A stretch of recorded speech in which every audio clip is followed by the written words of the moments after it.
Good evening, everyone. I hope you're having a wonderful evening. We got that nice little preview showing you some live views of Venus. The reason I want to pull that up is because, well, we're going to be not able to look at Venus much longer.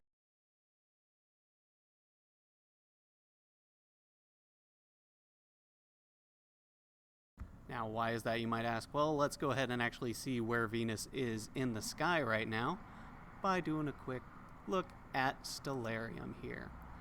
So again, welcome everyone to the Rancho Mirage Library and Observatory. My name is Eric McLaughlin. I am the astronomer here, but I'm being helped out tonight by someone you won't see directly, but you will see them in the chat. That is Lauren Zuckerberg, our observatory coordinator, is there to help moderate the chat. Welcome everyone. I'm going to do my best to keep an eye on that chat as well, but there's going to be a lot of stuff going on tonight, and we're going to be at one particular point especially doing a lot all at once, and that is of course when the International Space Station will be flying over.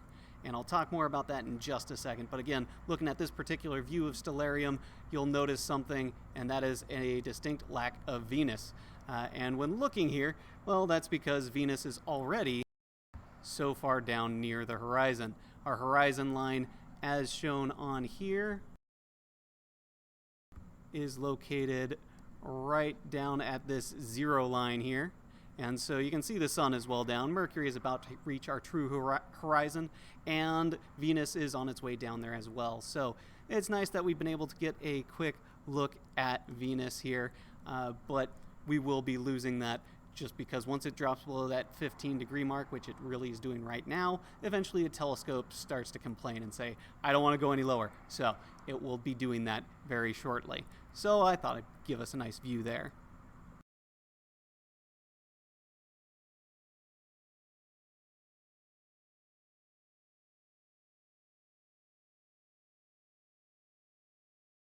Just making an adjustment so I can see chat a little bit easier.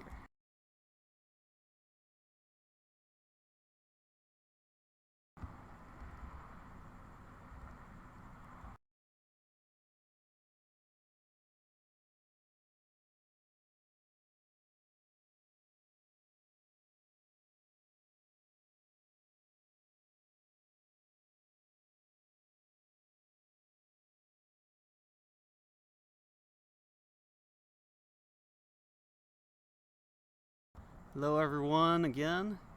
Yeah, we're going to get quite a nice view here, and as you might have noticed right underneath me here, there's a few little notes. These are specifically for here in the Coachella Valley, and we're again going to be looking at the International Space Station as it passes overhead. This is something you can easily do if you're here in the Coachella Valley when it's happening. Take a step outside. If you can listen to me, that would be the best thing. You might also want to be able to check on a couple of things on that flyover, because I've got a nice little surprise I'll talk about in just a moment. But during this night here, the idea is to give you a chance to actually see something moving through the sky that you can identify clearly as the International Space Station. Though, if you are very familiar with the International Space Station, you might have realized that the International Space Station flies overhead quite frequently, actually, and so you might be wondering, well, why tonight? Why are we making such a special deal about this now? Well, we're going to have a very good flyover for one, but we're also going to have, this will be in May, one of the best flyovers over the Coachella Valley leading up to what's going on March 27th. And that is, well, the scheduled launch date of the Demo 2 mission of SpaceX and NASA, which is demonstrating the capability of a new launch vehicle. Really, when we're talking about crewed launch vehicles launched by the U.S., this will be basically the fifth vehicle that's been certified for human flight. So that's quite the milestone here, and it will be on its way to the International Space Station, so we want to take a look at the International Space Station and talk about these things along the way here.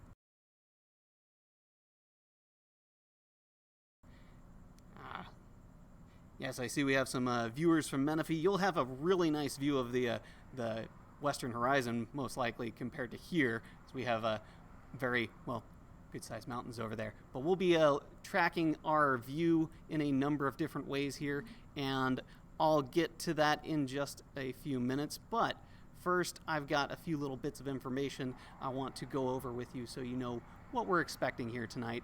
And as such, we will say goodbye to Venus, because give it a few and Venus will get a little bit lower on our horizon, and we won't be coming back to Venus. So this is a great, good view of crescent moon looking Venus. Granted, Venus isn't the moon. Anyway, if you're wondering why it's all shimmery there, that is that atmospheric distortion because it's down near the edge of the horizon. So we'll go ahead and switch over to some other information, back over to Stellarium. Let's see. We can see a lot of fun stuff. Let me go ahead and bring the ground back in. With the ground back in, we can go ahead and adjust a few things here.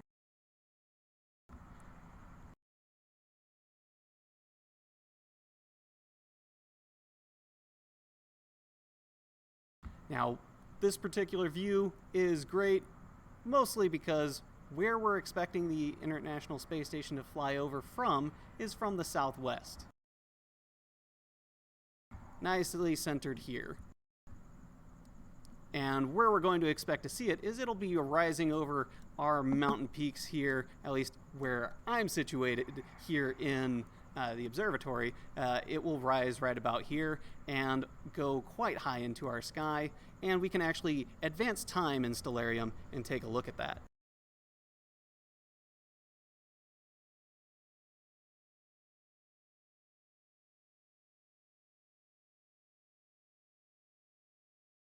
Sorry, I'm pushing the buttons too fast.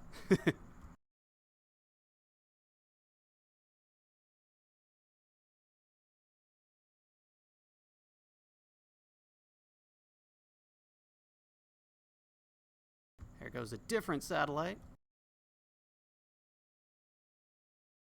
And as we're coming right up to 850, we'll get a chance to see the International Space Station pop up.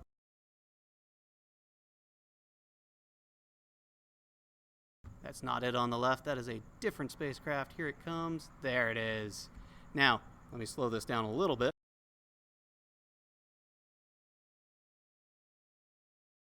As the International Space Station moves up into our sky, we'll get to see it go quite high into the sky.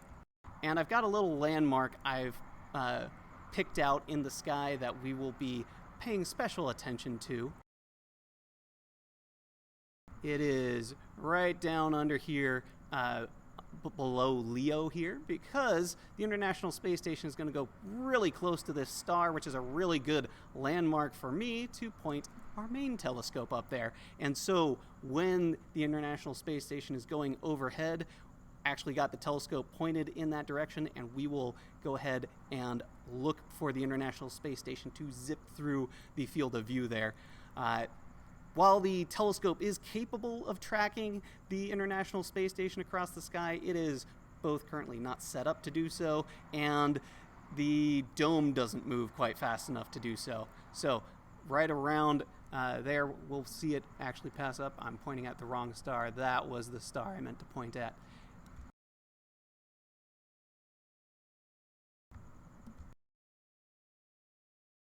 As you can see, it's going to get very high in the sky, right near what is called Zenith.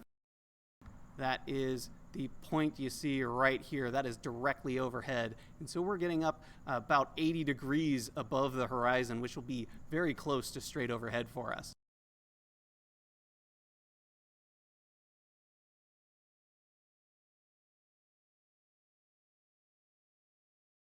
Now, one of the fun things to note about this view here, you'll note up in the upper left-hand corner, it says ISS and in parentheses Zarya. Zarya is actually the first module that was launched for the International Space Station.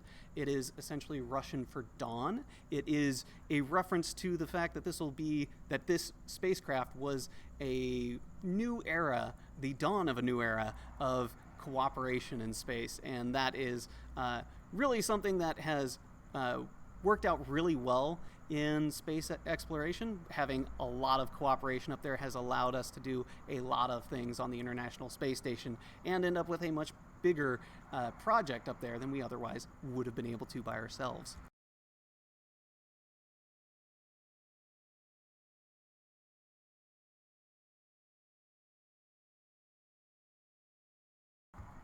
Yeah, Venus did look a bit like a fingernail. We are at that point where Venus is getting very close to passing between the Earth and the Sun, and at which point it will go from being the evening star to the morning star, and you can catch it in a crescent phase on that side if you get up very early in the morning. Glad you guys are enjoying this. We'll keep on going here. All right, so that's basically what we're looking at. I'm going to try and point the webcam at it when it's going over in general, but mostly what, again, I want you to do if you are here in the valley or nearby, I want you to actually get outside and take a look at for yourself, because it's always great to be able to spot this particular laboratory.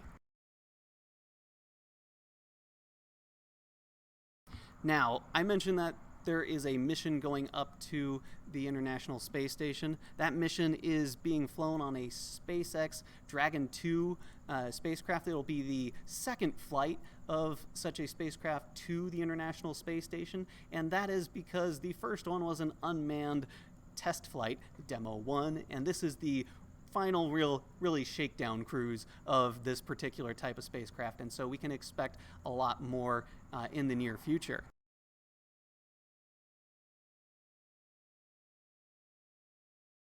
Now, the people going up on this one is a set of 2 astronauts. We have Robert L. Benkin and Douglas G. Hurley, both of which are veterans of the space program and veterans as well, but they are veterans of 2 different space shuttle flights each. They didn't fly together, if I remember correctly, but they each flew on the space shuttle twice, and so they know the deal when it comes to going up on a spacecraft here.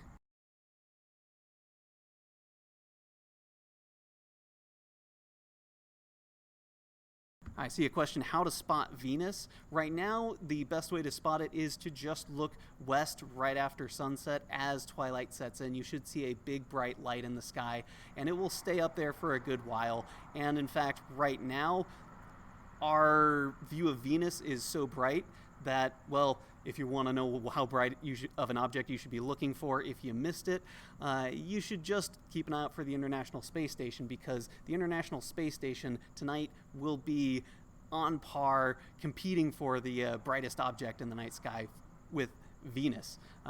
And when I say brightest object in the night sky, I mean tonight, right now. The moon, of course, blows both of them out of the water. Those 2 objects, the space station and Venus, really like to compete for second brightest object in the night sky of all time. Anyway.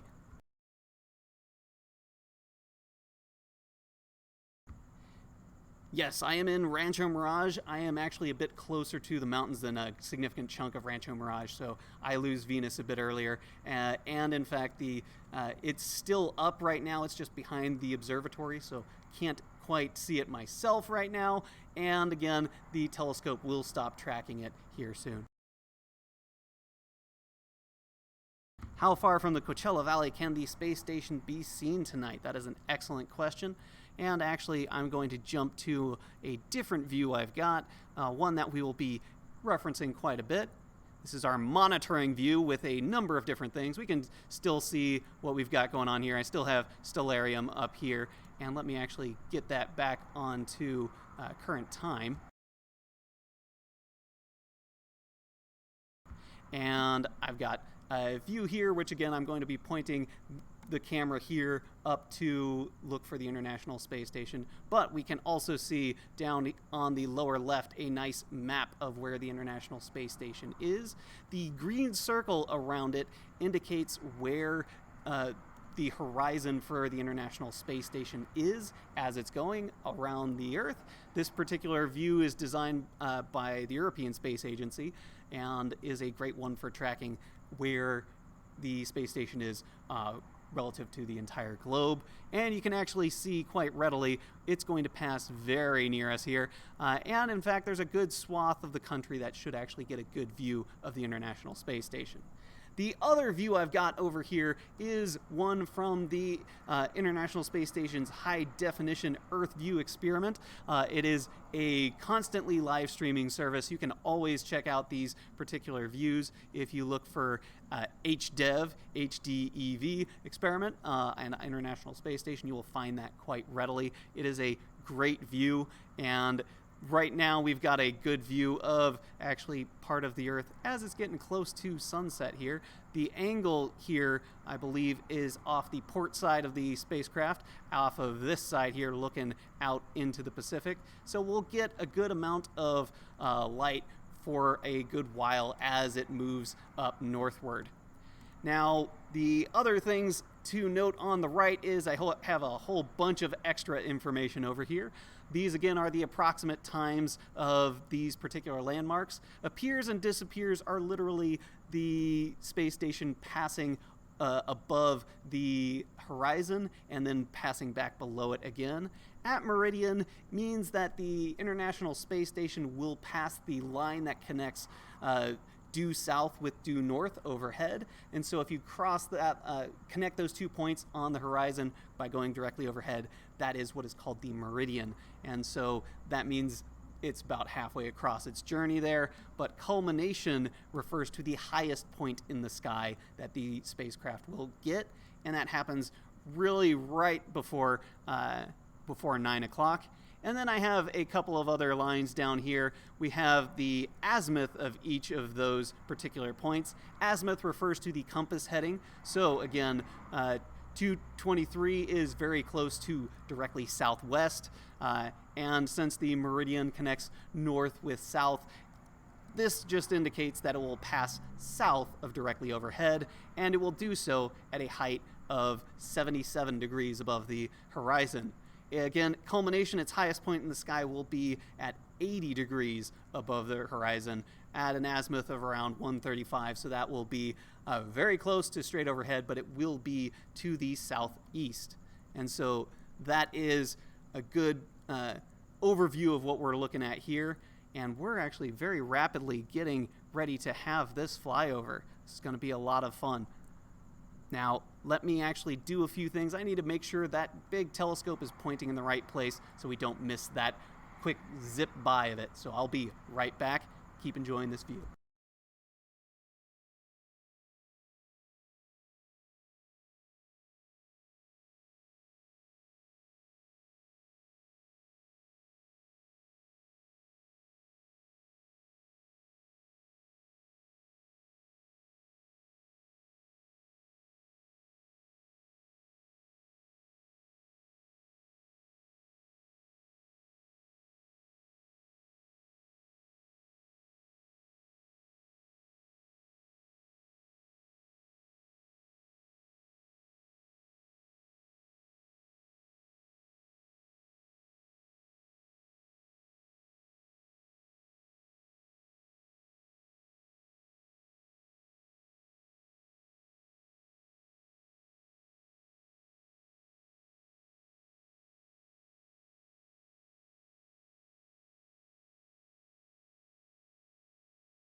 All right, that should be the main thing I have to actually get out of my seat for. So let me make sure we're actually pointing in the right spot now.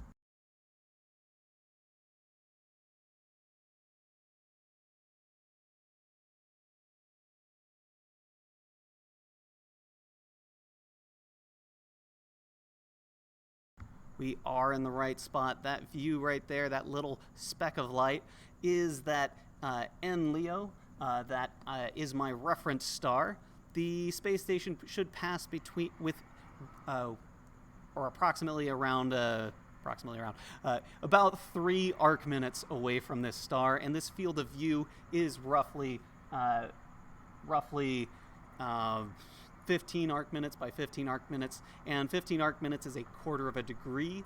Arc minutes is a term that specifically divides a degree into 60 minutes, and so it's a common angle measurement that we actually we use all the time in astronomy. Will you see it from Temecula? Yeah, you should get a good view from Temecula as well. It might not be quite as overhead, but you should still get a good view. I think I saw someone talking about Banning. Banning might be close enough. I have to double check. It's been a little while since I saw exactly where Banning was on the map.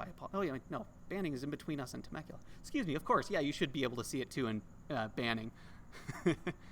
What direction to look from? Borrego Springs. Borrego Springs, actually, it's going to be even more overhead for you. The space station is actually going to pass directly over the Salton Sea, so it's going to be going very close to you guys as well. And so our reference points should be very similar for anyone here in the eastern counties.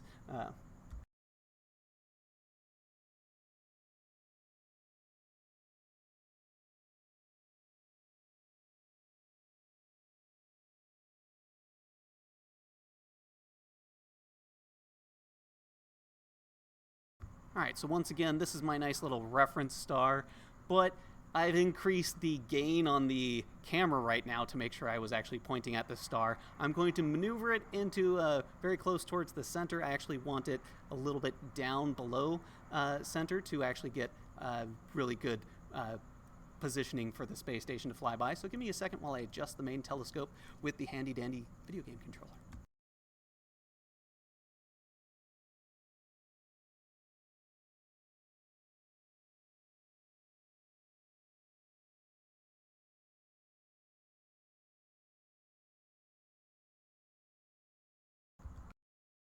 Always takes a little bit of adjusting to realize how it's going to move when using this controller. So it's always a little bit of a learning every time you do this adjustment.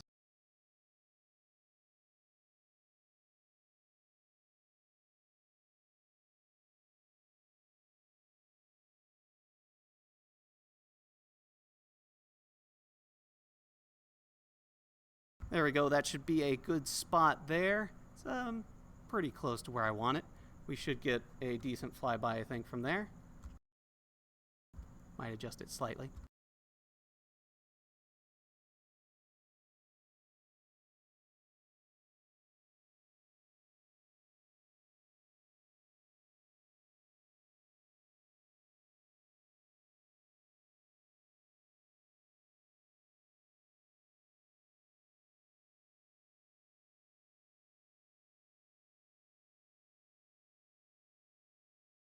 Alright, I think that's where I want it right there.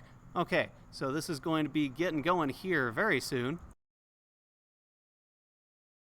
So as you can see back over here, we can see that the space station is well below, well into the Earth's shadow, or well, can see a good amount of the Earth's shadow. It's not into the Earth's shadow, which is an important distinction because the fact that it's not in the Earth's shadow is why it's going to be so bright tonight. It will be reflecting a lot of light from the sun.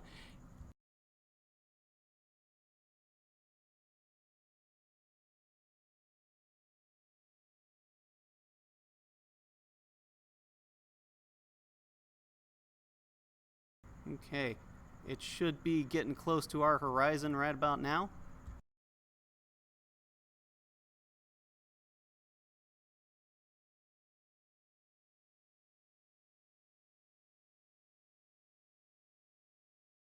Now I'm going to be doing a few call-outs as well of the specific locations where the space station is currently directly overhead.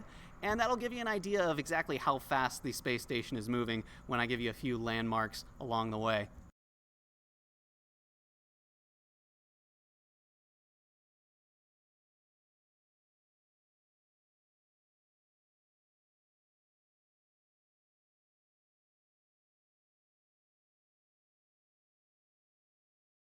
Alright, it should be heading up above our horizon by now, but that does not mean it is going to be visible just yet, because it has to get over our mountains here. Some of you guys in other places might already be seeing it. And again, it should be coming from the southwest.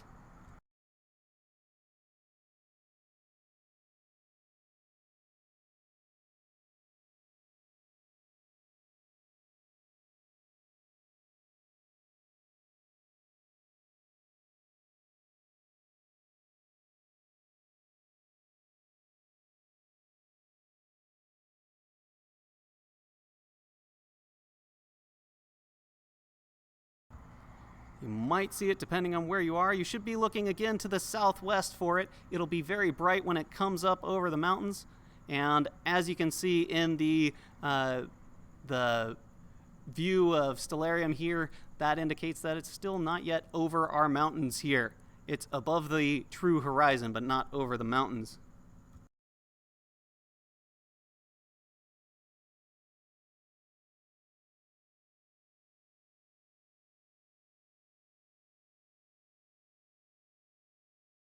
Space station is rapidly approaching Tijuana right now. It's nowhere near it yet, but it's rapidly approaching it.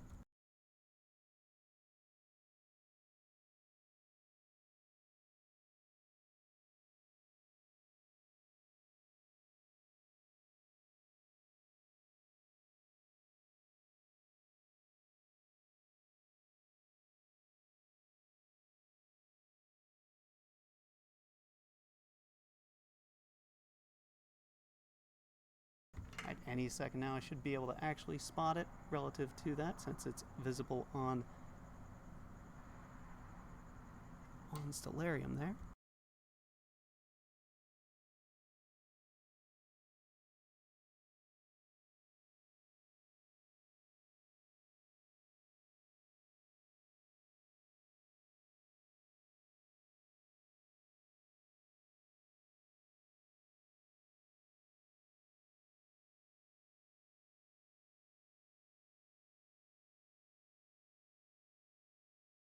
All right, I can see it directly, but it is not bright enough yet to capture on the camera.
Doing too many things with my hands. All right, the space station is already past Lake Havasu, actually. Didn't get a chance to quite call out everything I wanted to.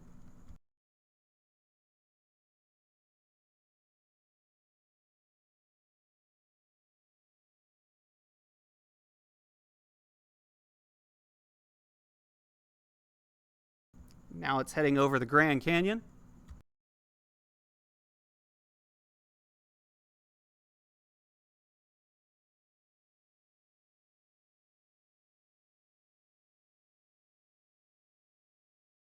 As it gets a little lower, it is getting a little dimmer, so we're going to lose a little bit. It looks like we lost our high-definition view from the space station. That happens every once in a while.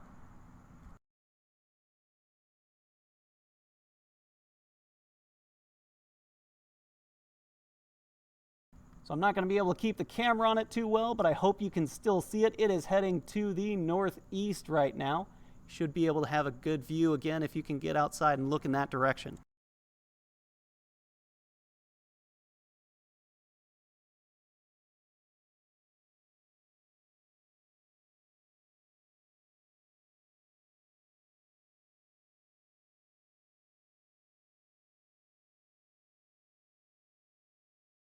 Again, you should still be able to see it if you look out to the northeast. It is going quite a long ways north now.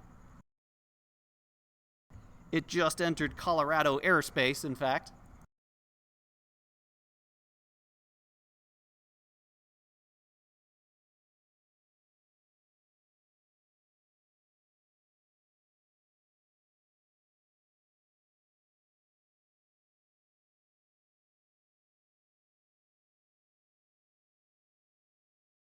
How fast is it going exactly? Well, we can actually get the current speed of it quite readily.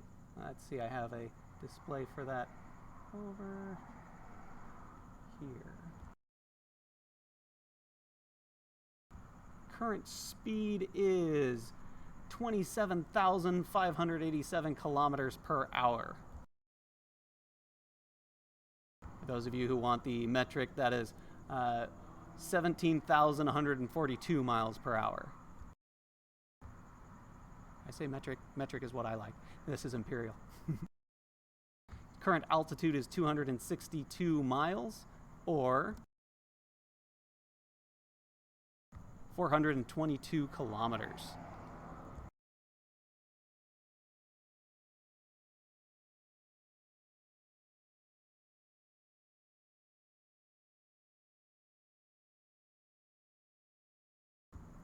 Now I can't see it where I'm at anymore because, well, I have a big wall there. You might be able to see it if you got a better view to the northeast than I do, or if you actually are a bit further to the northeast. But at this point, the flyover is about done, but that doesn't mean we're done because we got to this flyover very fast, and there's a lot of other interesting things to talk about because, again, we have a launch going from American soil on May 27th, coming up in just a few days, less than 2 weeks, and that's when it's scheduled for. Of course, there's possibility for it to be pushed back due to weather or other things, but one of the big things that is worth noting with this particular flight is that it is the first flight from American soil since the retirement of the space shuttle back in 2011. We have not launched any humans from American soil into Earth orbit since then. We've actually sent them up through other means, mostly via Russian spacecraft. So it'll be great to have that back, that capability back to American soil. Will we telecast the May 27th event? I would love to, but I won't be able to do as good a job as the people who are already doing it. SpaceX will be doing a wonderful webcast of that event, and you can find it already. It should be on their webpage. It should be on all sorts of different things. Just keep an eye out for that. NASA will also be doing a broadcast of that launch as well. And again, the spacecraft they will be flying with looks an awful lot like this one. This is the Demo 1 mission as viewed from the International Space Station as it was coming in to dock. It was a really great thing to have them actually be able to test it directly, and it's worth noting that SpaceX is one of 2 companies that are actually going to be doing commercial services with the International Space Station. The other is actually Boeing. Boeing had a little bit of trouble on their first demo flight, such that they will need to do another one, unfortunately, but nevertheless, the Starliner will hopefully be a nice addition to the craft that will make it up to the International Space Station. Again, this is going to be a great thing to be able to see launch. And one of the other fun things about these systems is, well, we can actually find ourselves, if you want to bear with me and have a little bit of fun, there is actually a nice flight simulator you can try for yourself for the docking interface that the spacecraft actually uses. And I jump into this view here because to show you that in the event that I screw this up, I did complete it successfully already. So in any case, this is a nice, fun thing to keep a good understanding of, well, to give you an idea of how docking can actually occur there. The docking will largely be automated, but nevertheless, a flight simulator like this can give you some interesting insight into the actual control systems there.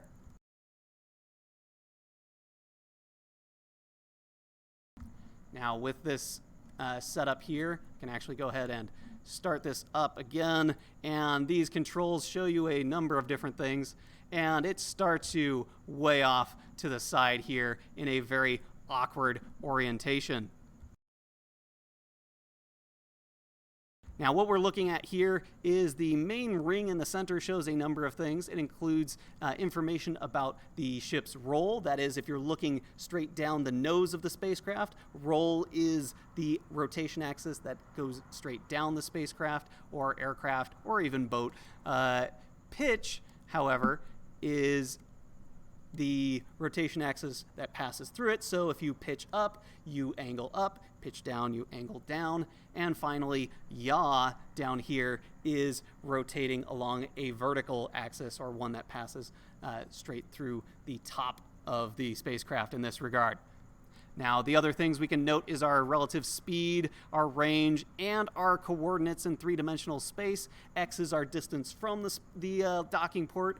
Y is the distance to either side, and Z is the up and down distance. Now, all that said and done, what you'll be able to see as I'm messing around with this is you'll be able to see me fire thrusters and move around in a fun way. And I want to actually give a quick look at some of the space station components before docking. So I'm going to do a loop around it. So first things first, I need to actually right the spacecraft. We're going to start by doing some roll adjustments. Helps if I'm clicking in the correct window here.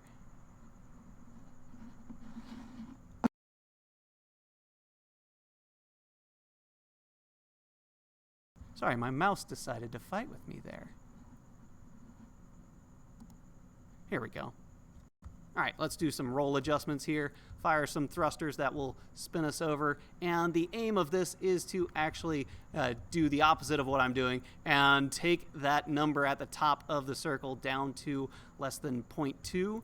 Now, these limits are not the true limits that they actually use on the spacecraft. The spacecraft is a little bit more generous, actually, in a number of these things. But let's get that down to 0.2 degrees because that'll make our lives a lot easier for maneuvering around this thing.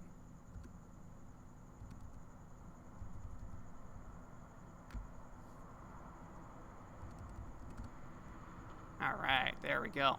Okay, so with that set up, let's go ahead and do our yaw. I want to get nice and in line with the space station here so we can fly underneath it here. All right, just a little bit further. Okay, so let's go ahead and do a quick fun tour here by blasting our thrusters way towards it, fly a lot faster than we ever should fly around a space station here. And let's get ourselves positioned right underneath it. I will pitch up once we actually get a bit closer here. And I want to point out a few of the modules there. Now, the International Space Station is a wonderful facility. It was launched back in 1998 and has been serving for quite some time there. And in fact, in November of 2000 was when the crew first actually, or when a crew first started spending time on the space station. And in fact, we have not had any gaps in coverage of people being on the space station since. So we are rapidly approaching the 20th anniversary of the International Space Station being occupied continuously, which again means we've had actually humans in space for 20 years continuously, and that is in and of itself a wonderful little landmark there. All right, I want to go faster here, much faster. Let's get up to about 2 meters per second under this thing. I want to point out a few things, and that requires me moving faster. There we go. That's probably fast enough. Let's pitch up a bit. All right, as we're flying in here, we will see a few things. Let's make sure we don't crash into it. The docking point we're heading towards is actually the leading edge of the spacecraft. It's referred to as the forward section. It'd be like a bow if we actually wanted to refer to it in ship terms.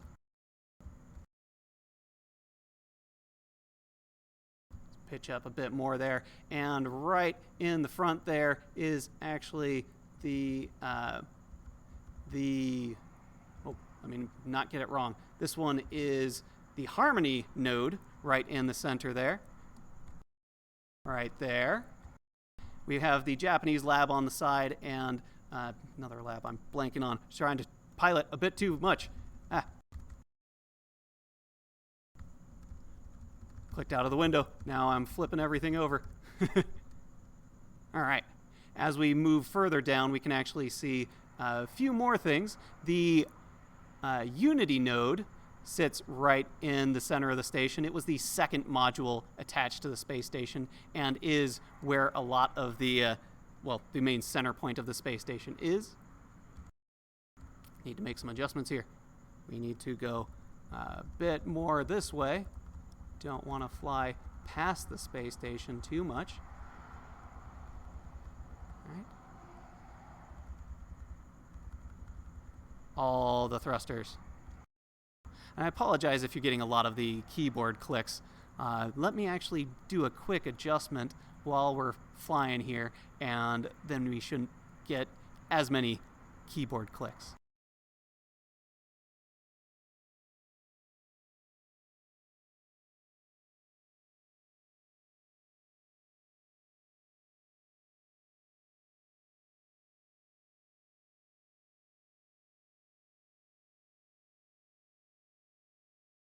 Now, the International Space Station is, again, a wonderful laboratory. It has been used throughout its duration as a place where we're learning how to live in space, but there's a lot of different things that can be done in that time frame, including a lot of different experiments that are very useful to us here on the ground.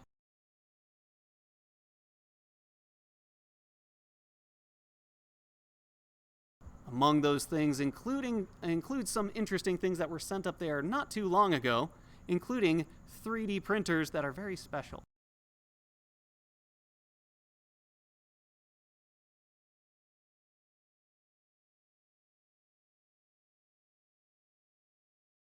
Those 3D printers are actually what are called 3D bioprinters, and they're actually capable of 3D printing cells, that is, living tissue, including human cells. Why would we want to do that? Well, because among the things we can actually do with such a printer is actually, in theory, print organs. And that is one really exciting thing, because trying to do 3D bioprinting here on the ground causes problems, most notably gravity, and it makes it very hard to actually build three-dimensional cellular structures.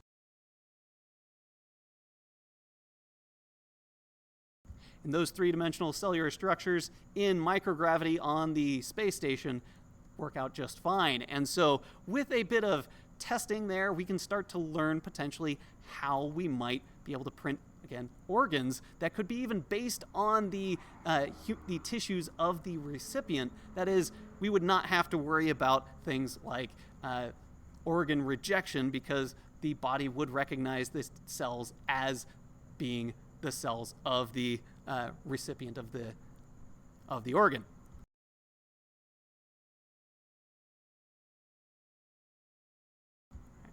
Got to go a little bit faster forward here.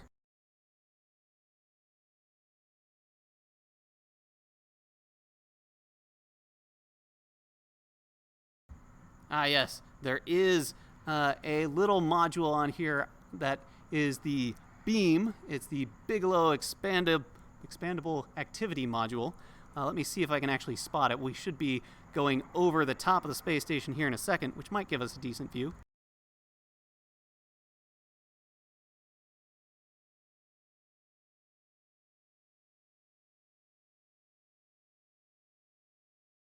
It's also possible that that is not included in this current 3D model. I'm not seeing it because it should be right about in this area here on either side of that. I think it's on this side of this node here, which would be the Tranquility node.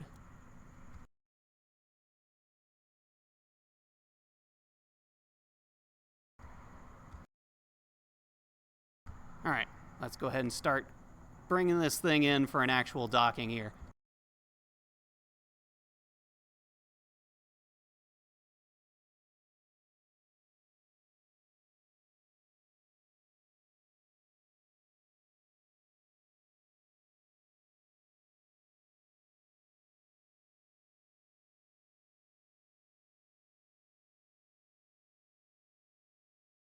Now with the reorientation, you can see I went from being completely flipped over according to this system to being completely right side up.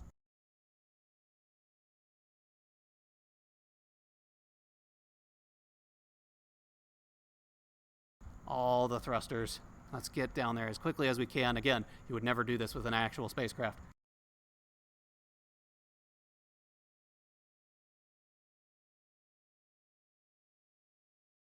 But I've had a few stints of fun simulators like this before, and so I do know a little bit on how all this is going.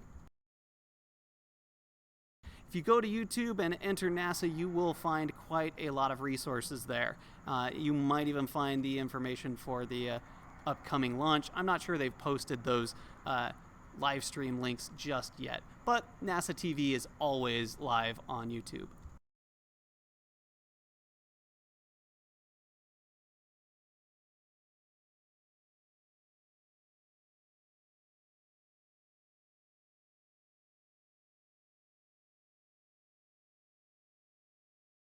All right, now let's actually start reorienting the spacecraft and get it back within appropriate tolerances here.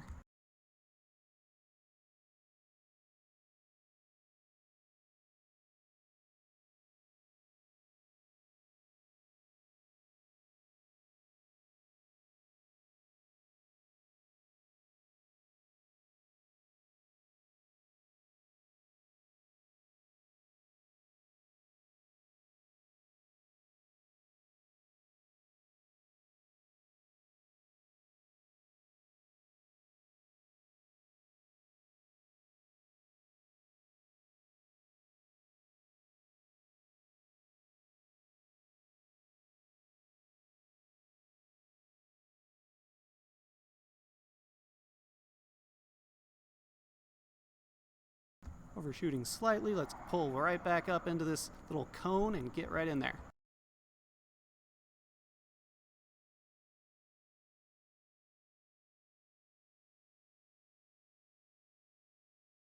We're also currently backing away from the space station, so let's fix that.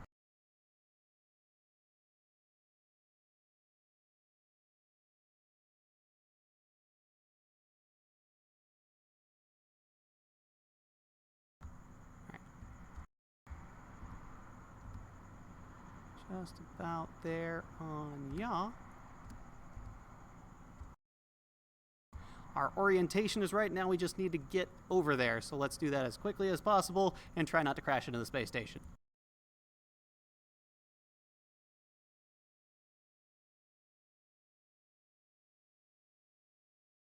Now again, this particular maneuver takes hours.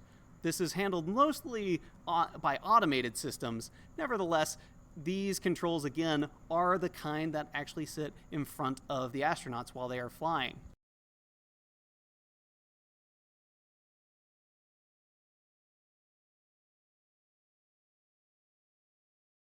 That way they can actually take control if they need to.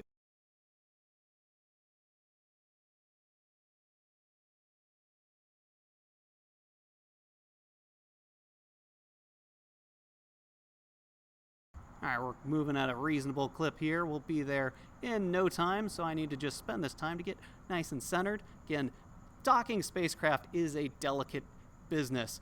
Again, this would take hours normally for these spacecraft, and they wouldn't even bother to do excessive tours unless the orbital mechanics actually made sense to do so, which they did actually for some space shuttle trajectories.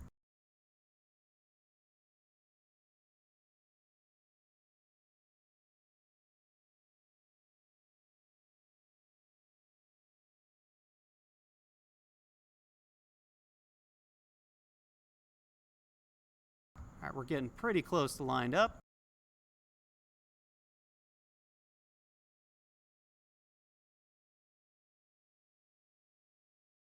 And now we're just going way too fast, but let's get a little bit closer before we slow down.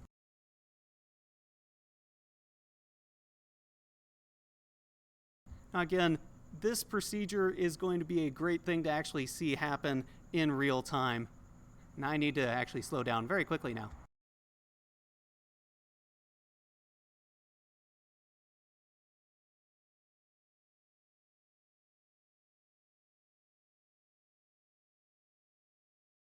There we go.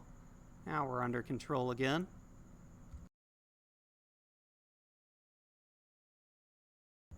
Spheroid on the side. I think I missed it. Oh, the thing in the upper right. That is a guidance, or basically a nav ball. It says the orientation of the spacecraft there.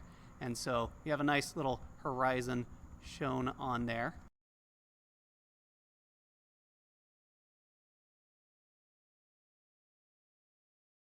And as we zipped over the top of the spacecraft, that will have rotated with the Earth and not the spacecraft, giving us an idea of our orientation.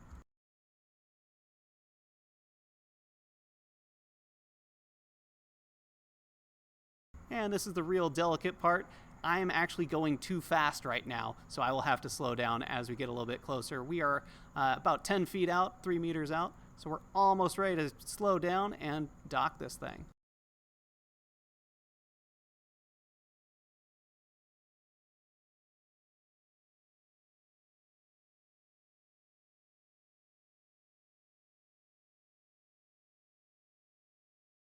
And with that slow cruise, it's going to work it the rest of the way in. Let's nudge it a little bit faster here. There we go. We're fine at that speed. We're a little bit high, but everything is in reasonable parameters, so we don't need to nudge it at all.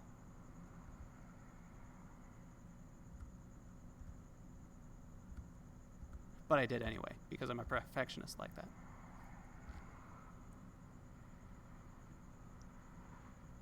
And here we go. Just need that X parameter to hit 0.2, and we are there. Just want to make sure we do a nice, gentle touch here. There we go. Almost there at the slowest possible crawl. And if you think this is slow, again, so much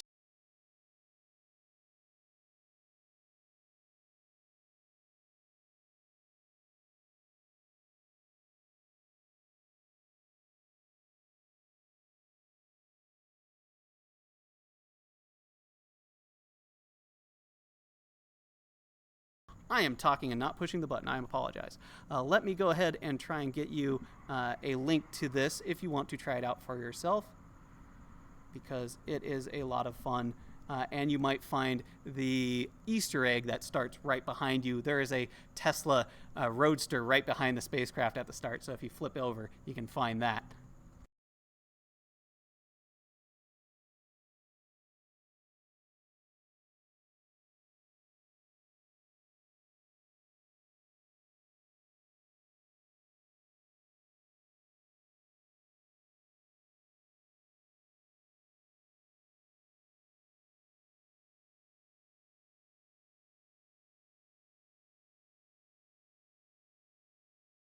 Just a second here. Almost there.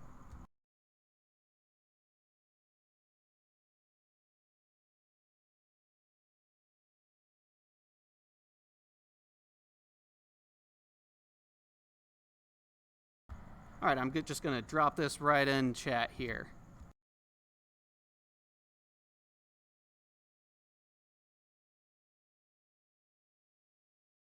All right, there's that link right in chat. So if you want to give this a shot and have some fun exploring the space station yourself, there are, of course, a lot of different things. You may have seen a number of links we will have put out for a variety of different resources.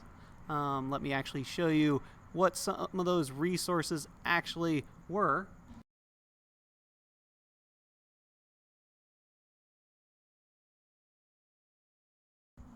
Now, if you received the email about tonight's event, you will have seen links to websites like this one. This is one that has all sorts of information about the International Space Station. Time would really, well, I would keep you here all night if I actually kept talking about this. So we're going to wrap things up right now. I hope you had a good time here, and I hope you got a chance to see that space station fly over. One fun thing to again note as we are wrapping everything up is, again, we can actually see, well, space station's now over out over Africa. I'm blanking on it. Over the Sahara, over a different desert. But if you are around a bit later, you might be able to catch a little bit of this flyover later on tonight, closer to around 10 o'clock. And so, yeah, there's more flyovers. There happen all the time. So again, hope you guys had a great time. And the International Space Station is, again, a really great thing. It really is a symbol of working together for peaceful means, where many of the nations may not have the best relations with each other outside of space exploration, but the work they do for space exploration does help bring a good amount of peace between nations, at least one that's at least useful for exploration. In any case, again, thank you all for being here. Hope you had a wonderful time. I hope you got a chance to see the space station directly yourself. And with those links that are in the description below, you can actually find out a good amount of information on when you might be able to catch another flyover. And again, May 27th, that is when we are expecting the launch of the Demo 2 mission, which will be a great chance to see stuff like, not that, like this happening again. Although that time there will be people there, and again, it's going to be great to see people launching from American soil once again. So again, thank you all for being here. Hope you have a great night, and stay safe out there.